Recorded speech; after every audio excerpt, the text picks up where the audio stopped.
Good morning, everyone. My name is Ismail Shakhtakhtinsk. I'm the principal immigration attorney at IES Law Firm. I'm sorry for the delay in starting this stream, and I believe actually my marketing team is calling me about this. So let's see. Today is so it's 11 a.m. as planned, and we are talking about alternative methods for asylum applicants.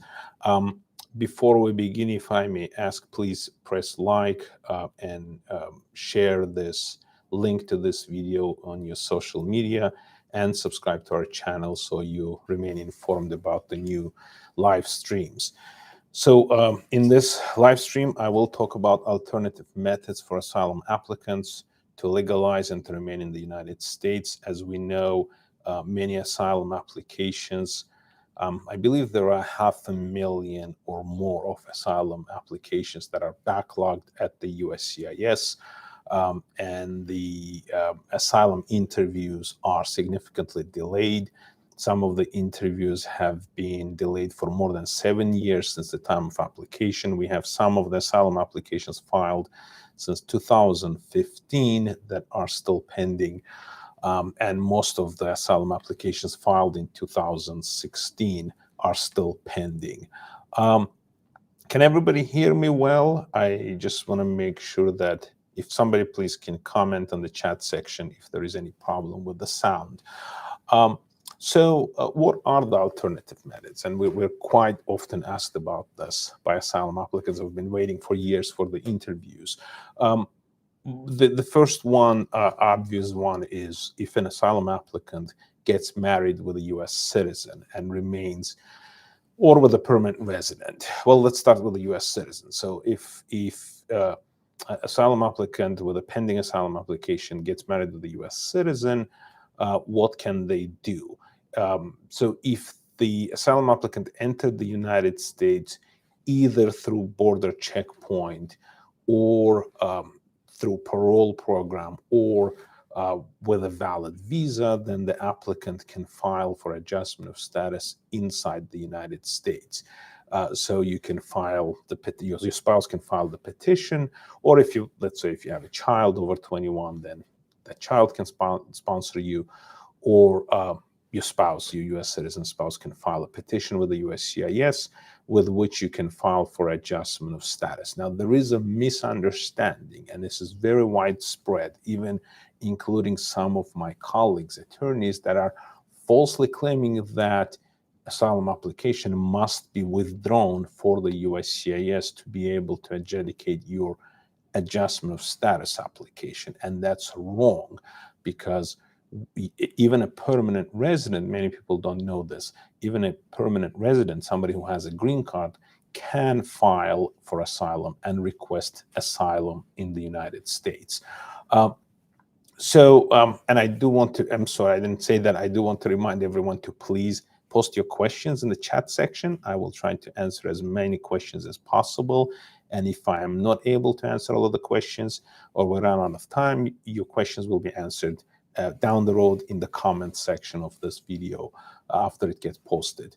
So so the marriage-based asylum, marriage-based green card while having a pending asylum application. So once you file your marriage-based adjustment of status and you have a pending asylum application, there are very important steps that you have to take. Number one, you have to compare your adjustment of status application with your asylum application. Everything must match. If there is any mismatch between the two applications, that's going to create an issue of potential issue of misrepresentation, which can bar you from eligibility for permanent residency, or in the worst case scenario, the USCIS, the US government, can conclude that you filed a frivolous asylum application. So you need to review, your attorney has to review your asylum application very thoroughly. Even if you withdraw your asylum application, it's not going to go away. The fact that you filed and provided all this information is going to remain in your history. Now, there is another misperception that if you withdraw your asylum application and you get your green card through marriage while you were waiting for asylum interview, then you can basically withdraw your asylum and then travel to your home country freely with no problems.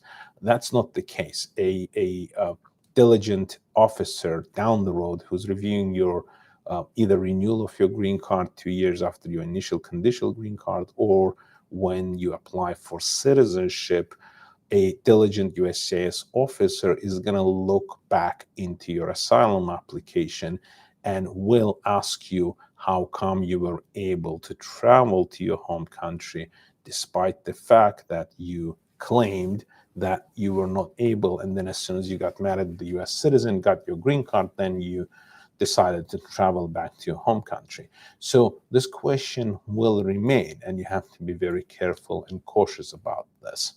What if you marry with a permanent resident? Then there is, deeper analysis that needs to be done. If you're married with a permanent resident, with a green card holder, and you've been waiting for asylum application, whether you can file for adjustment of status in the United States will depend on several factors. Number one, do you have a current status? Number two, if not, when you filed your asylum application, were you in a current and valid status?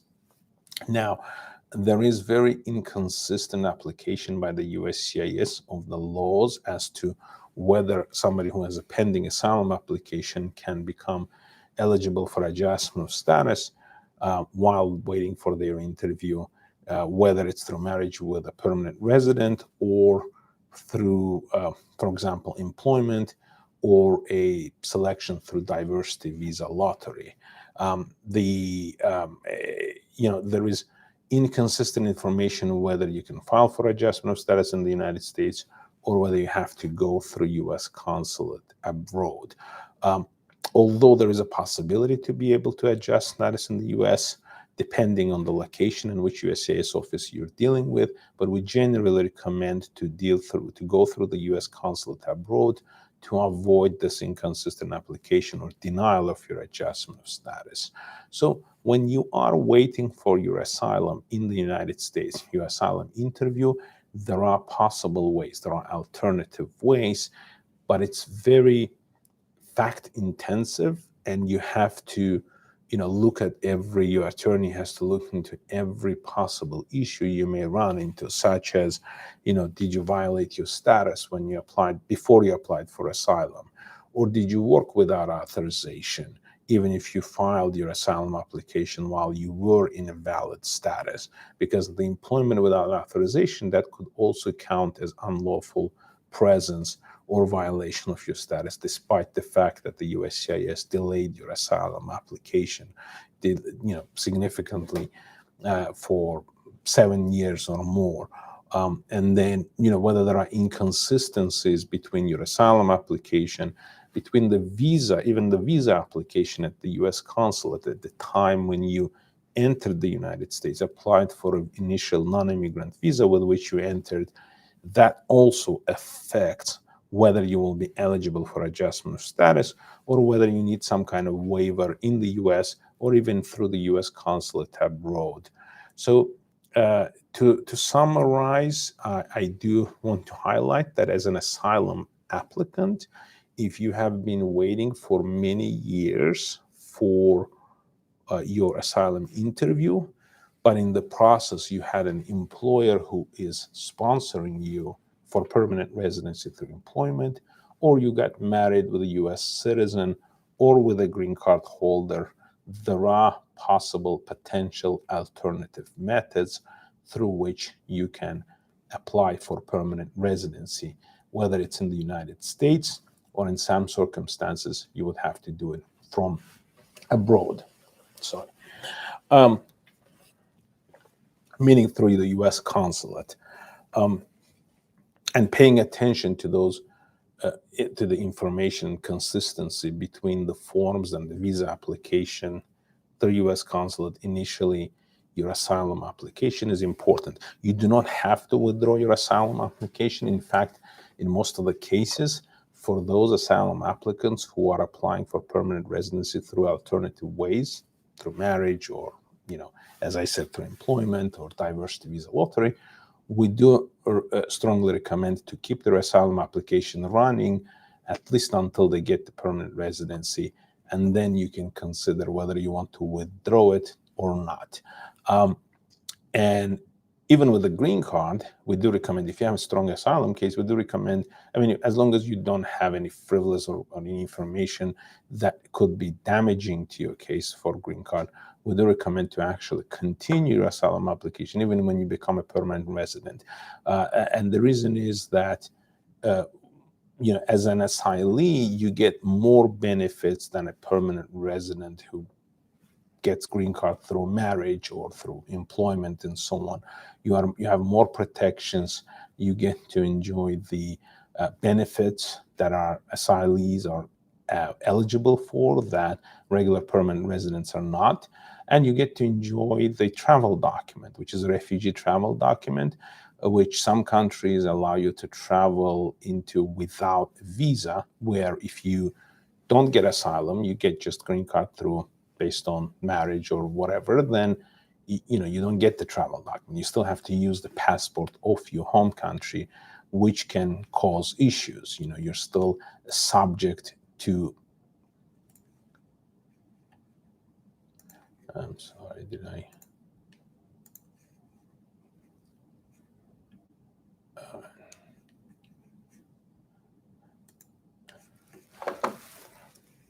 Okay, I'm sorry. Let's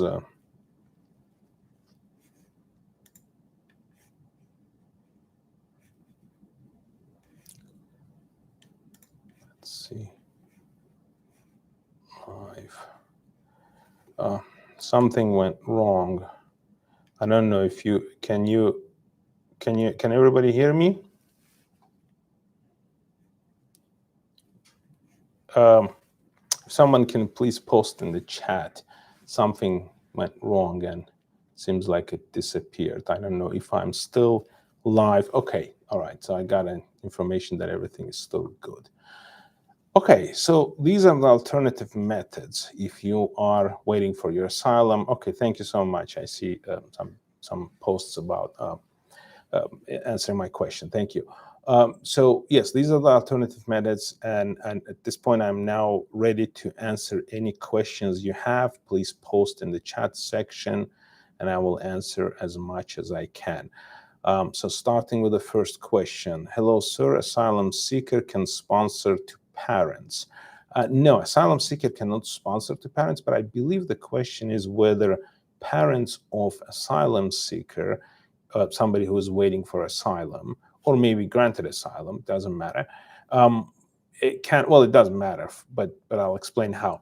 Can the parents apply for a visitor visa and come and visit them? And this happens quite often. I mean, while you're waiting for many years to, for your asylum interview, and you obviously you've been separated from your family members, from your parents, and you want to have them visit you here in the US, what can you do? What are the options? What are the options for you to see them? So your parents obviously can apply for a visitor visa. The fact that you're seeking asylum here in the US, it does not necessarily preclude or bar them from being eligible for a visitor visa. They can still apply, and you can provide letter and support information as to why your parents are going to be visiting you, what your plan is to do while they're here.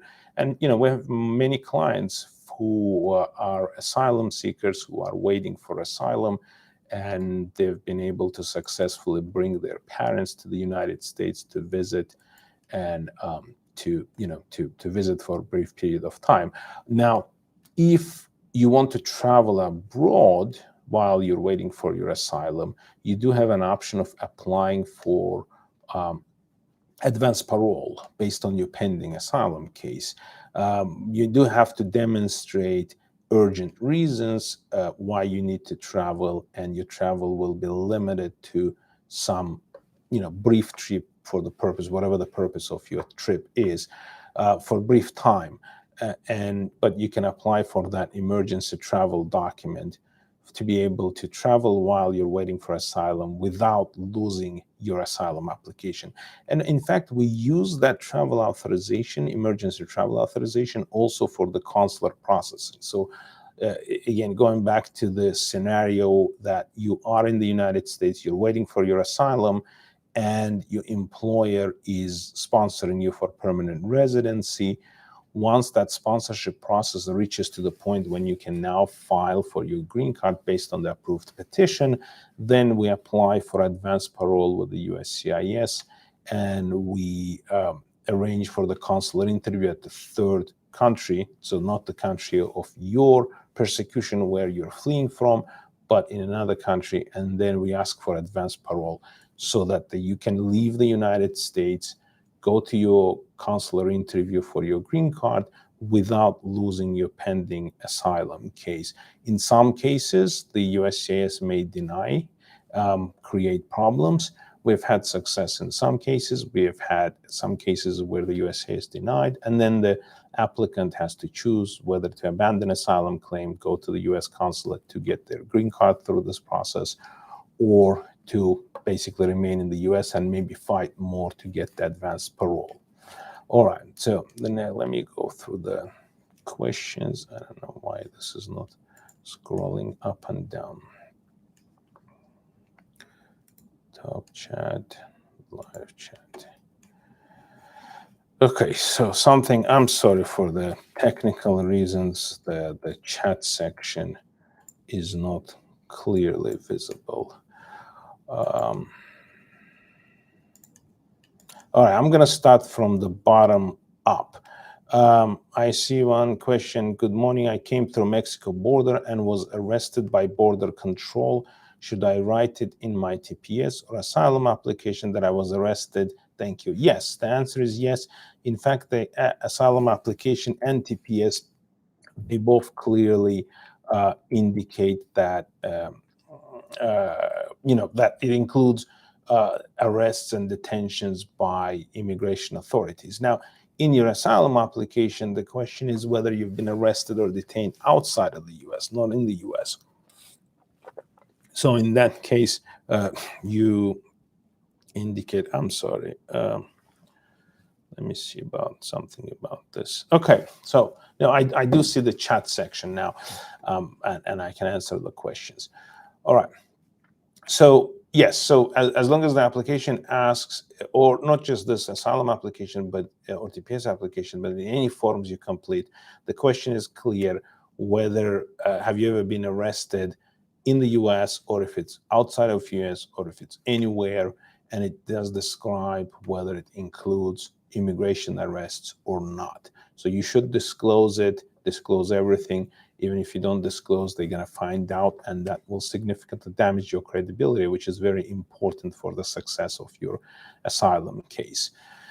All right, next question. Sir, is it possible if we entered illegally in USA but do not want to apply for asylum here, and I want to apply asylum in Canada? Well, it's not a U.S. asylum you're asking about. You're asking about asylum in Canada. You would have to deal with an immigration attorney in Canada who is handling asylum cases in Canada. So from the U.S. perspective, yes, it's possible, but whether it's possible for Canadian immigration laws, that you need to consult with an attorney in Canada. Next, hello, sir. Please, how long does it take for asylee derivative take before applying for a green card? So asylee derivatives and asylees must wait 1 year after the grant of asylum to apply for a green card. So if you are asylee and your derivatives were here and included in your asylum application, once you're granted asylum, then you wait 1 calendar year before you can apply for permanent residency. Then there is a misunderstanding about the recent announcement, and there is confusion about the recent announcement of USCIS, and some people think, and some even filed, as far as I know, their green card applications sooner than 1 year, because the USCIS recently announced that they will accept applications and consider the 1 year physical presence requirement to be satisfied at the time of deciding.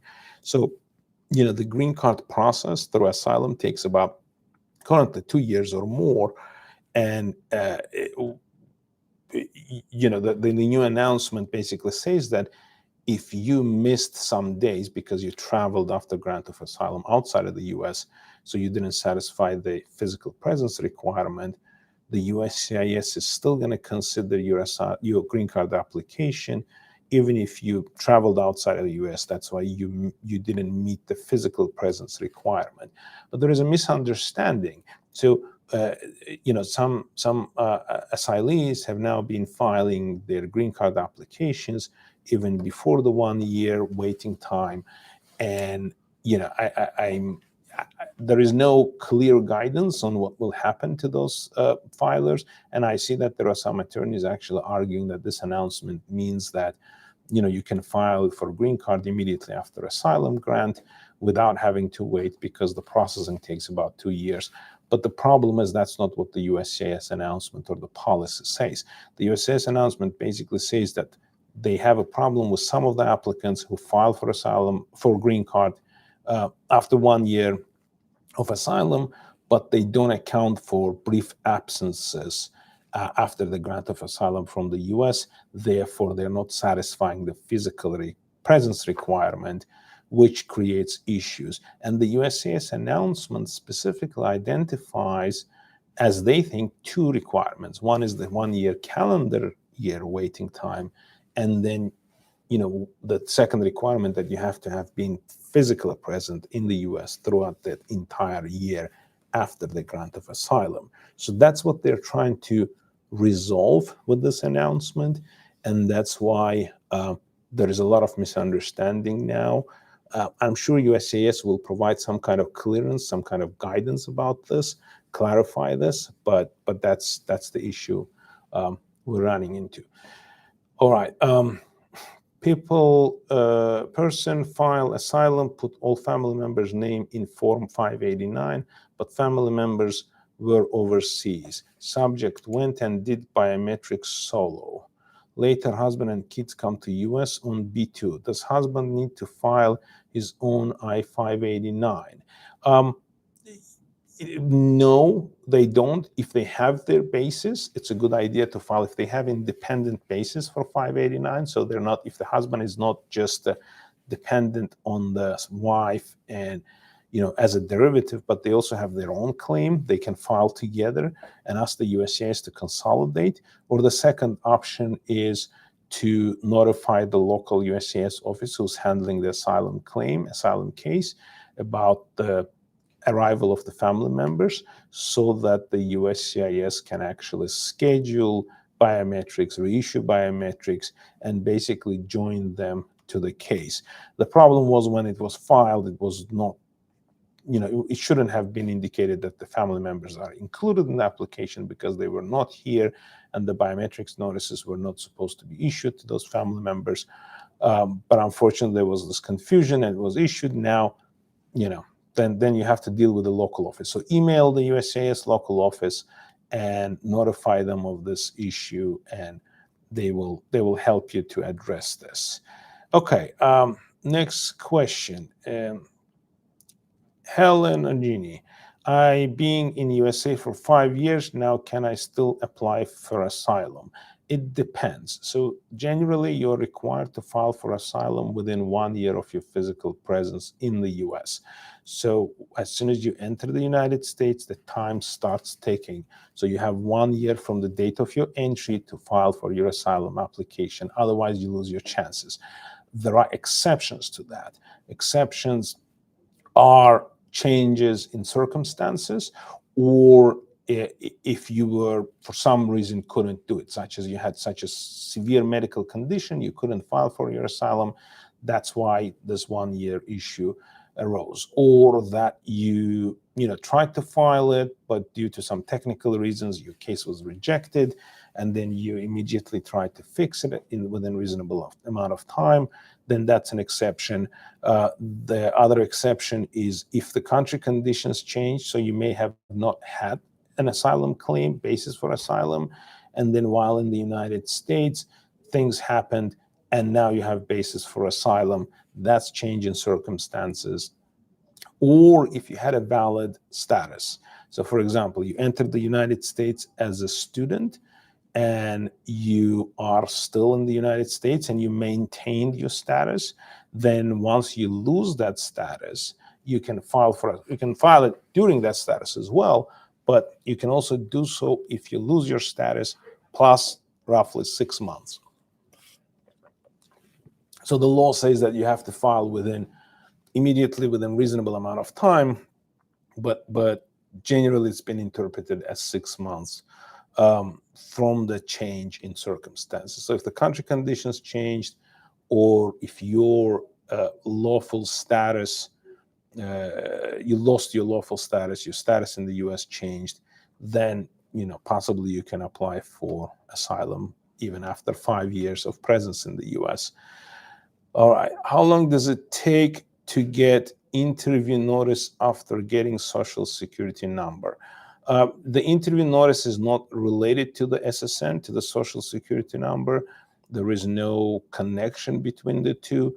The SSN is not actually part of the immigration process. It's a Social Security Administration. USCIS doesn't issue SSN, so it's not related to your asylum interview. But generally, asylum interviews, as I said, take currently about 6 to 7 years, sometimes more, sometimes less. It's very chaotic. So what happened, to give you background information, more information about why these asylum cases are delayed and why some asylum interviews are scheduled earlier, faster. You may have heard from in forums or from friends or from somebody else that their asylum interview was scheduled much faster. And you're saying it's unfair, why my case is delayed, but their case, or what did they do right, or what did they do to get their interview scheduled faster. But to give you a detailed answer, to give you the full background, here's what's been going on. Over the years, asylum offices have been under budgeted, and the number of officers were reduced, and number of applicants significantly increased. And that's why the USCIS started experiencing significant backlogs. At one point, it reached several 100,000. And as I said, currently, I believe it's 500,000 or more of cases in the backlog, and they don't have enough resources and officers to actually get all that reviewed, all of these asylum interviews conducted. But what happened was that after this backlog was created, some immigrants began taking advantage of this backlog by filing baseless asylum applications, because asylum gives them lawful presence and it gives the applicant ability to apply for work permit. So, lots of individuals in the US, non-citizens, decided that we're going to file for asylum because interview is going to take many years anyway. So during that time, I'm going to work, I'm going to stay here lawfully, I'm not going to get deported, and then, whatever happens, maybe I'll find somebody, get married, or whatever that might happen. So a lot of applications started being filed because of that. And this also significantly increased the number of asylum applications in the backlog before the interview. And so it basically made it even much worse. To stop this, the USCIS in 2018 came up with the idea that they're going to schedule interviews for the new applicants to discourage people with no basis for asylum from applying. They're going to schedule interviews for the new applicants, new asylum applications, much faster. Specifically, they said they're going to schedule it within 21 days. And they did so. In 2018, they started scheduling interviews much faster for the new applicants. And this actually worked for some time. But then that also was mismanaged. And as you all remember, it was under Trump administration. They tried to do that, and it got mismanaged. And so the 3 weeks, 21 days turned into 3 months, then 6 months, then years. And then many asylum applications were still being thrown into the backlog. More of the new applications were being interviewed faster, but then it changed, and it's now almost every application that is filed is still, going into the backlog and waiting for years until the interview. Now, there are some cases where if you have basis for expedited asylum application, if you have reasons, urgent humanitarian reasons, such as you have family members, immediate family members who are abroad and you need to get your asylum granted so you can bring them to join you, or if, and then or maybe they're suffering some kind of danger or threats, persecution in your home country, then you can always request to expedite your case. So there are many different bases for requesting expedited asylum interview. You can do so by providing all that information to the asylum office via email and providing evidence of that. My recommendation is don't come up with a baseless request for expedite because it will damage your credibility. But if you do have basis, if you think that there are reasons why your asylum case has to be put before everybody else's because you're experiencing some kind of serious humanitarian issues, then yes, place an expedite request and there is a good chance that your case can be expedited. Some asylum offices also still use what's called shortlist, where you can email the asylum office and ask them to include you in the shortlist so that if they have a window, for example, somebody who withdrew their asylum application or canceled their interview, if they have an opening window, they put those cases on the short list into those windows and try to schedule those as soon as possible. So you can also request that. So that can possibly expedite your case. Okay, next question. My brother is a US citizen, but we live in Canada. Can we still sponsor my parents so they can all come together? Your brother is a US citizen, that your brother can sponsor your parents as a US citizen. Every US citizen over the age of 21, as long as your brother is over 21, a US citizen can sponsor their parents, just like spouses can sponsor. A US citizen spouse can sponsor his or her spouse, then the 21 years old or older US citizens can sponsor their parents. And the process is very similar. It's actually the same process, same steps, same forms for sponsoring parents.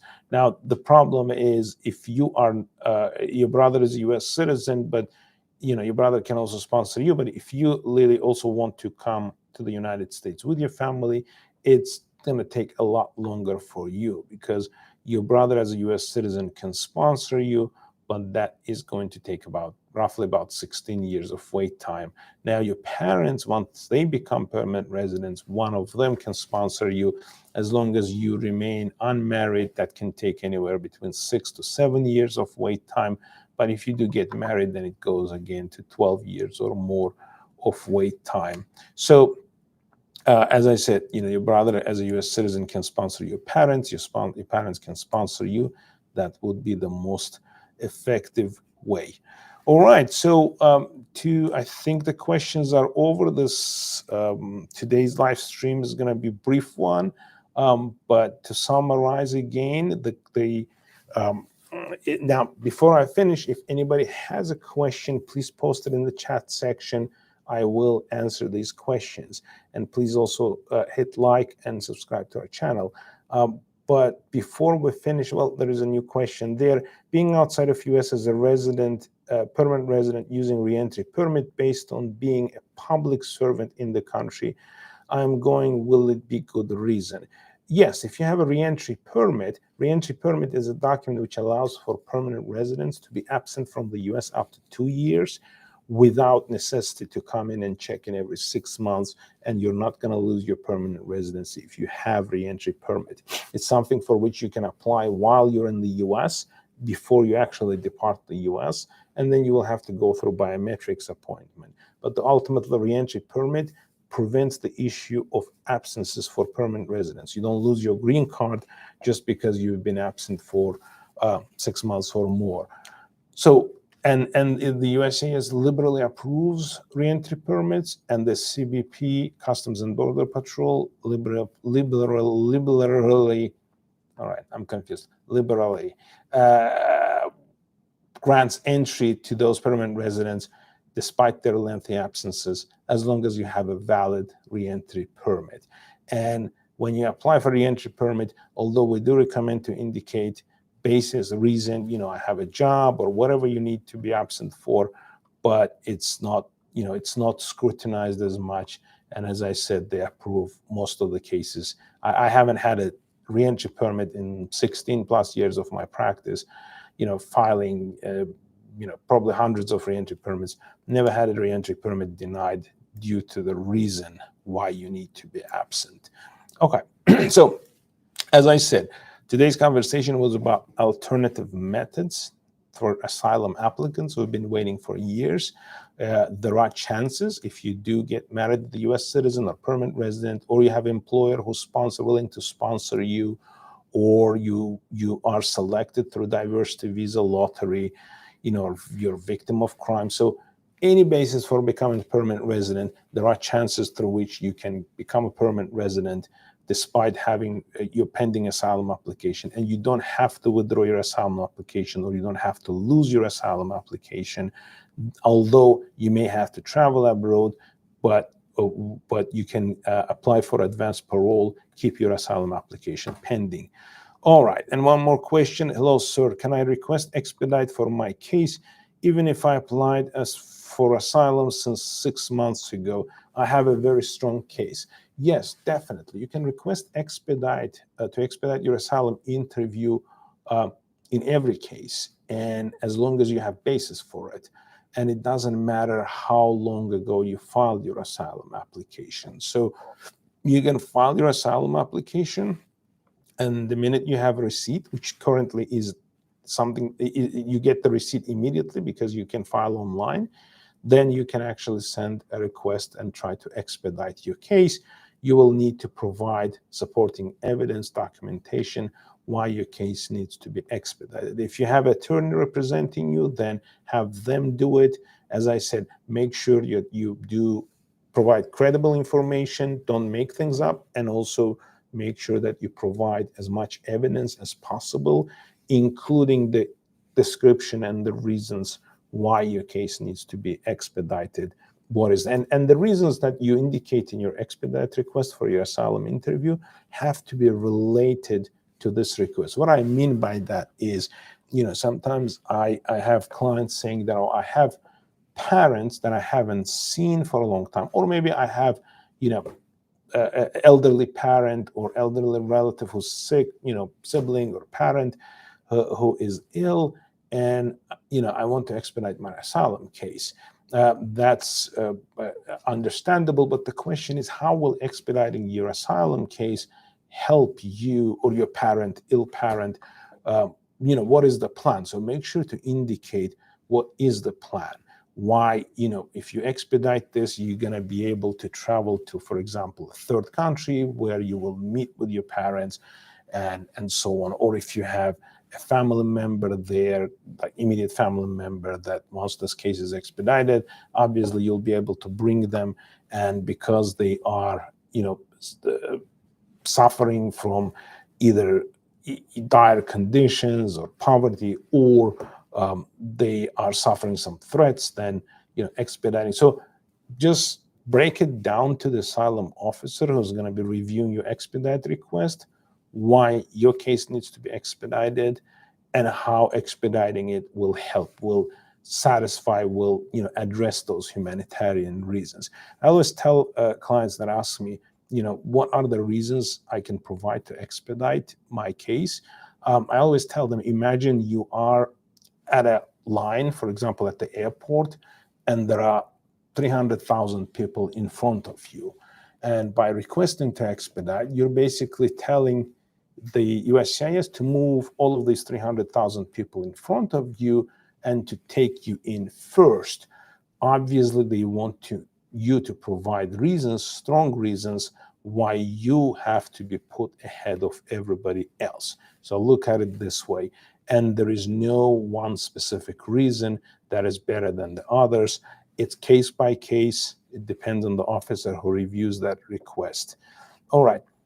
I see more people joining. If you do have question, please post it in the chat section. Or I'll answer the last question that I have there, wrap it up. If you have a question, please do post it. and I will answer your question as well.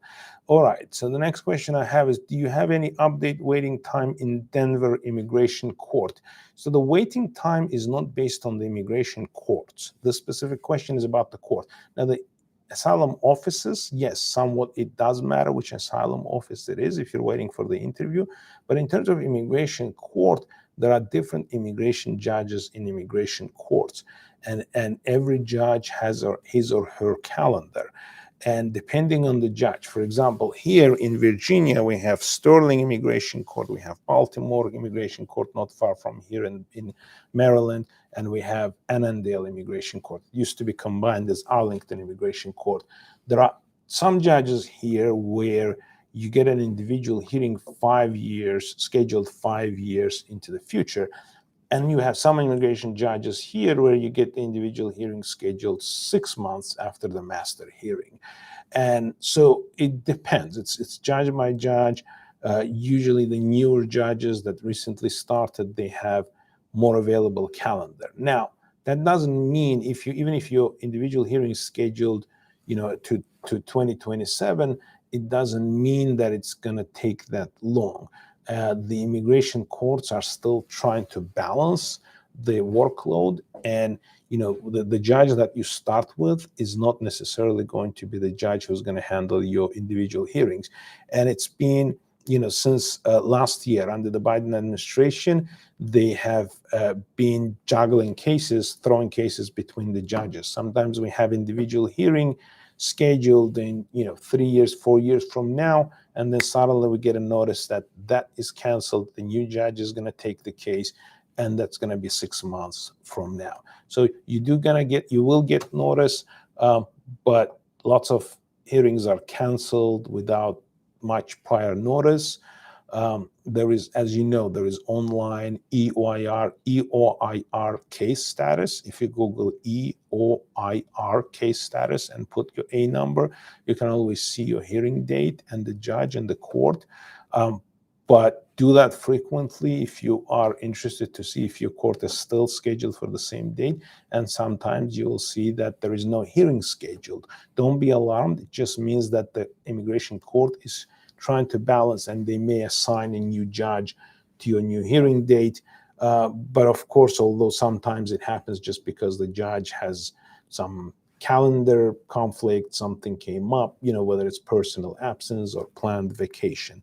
All right, guys. So this was the last question I see in the chat section, unless I'm missing something. So unless there are any other questions, I will wrap it up here. If you have any questions after this stream, please post it in the comment section or in the chat section, and I will try answer as much as possible after this live stream is posted on our YouTube channel. All right. Thank you so much for listening. Thank you for joining. Please press like and subscribe to our channel and share this link in your social media accounts. Thank you very much. Bye-bye.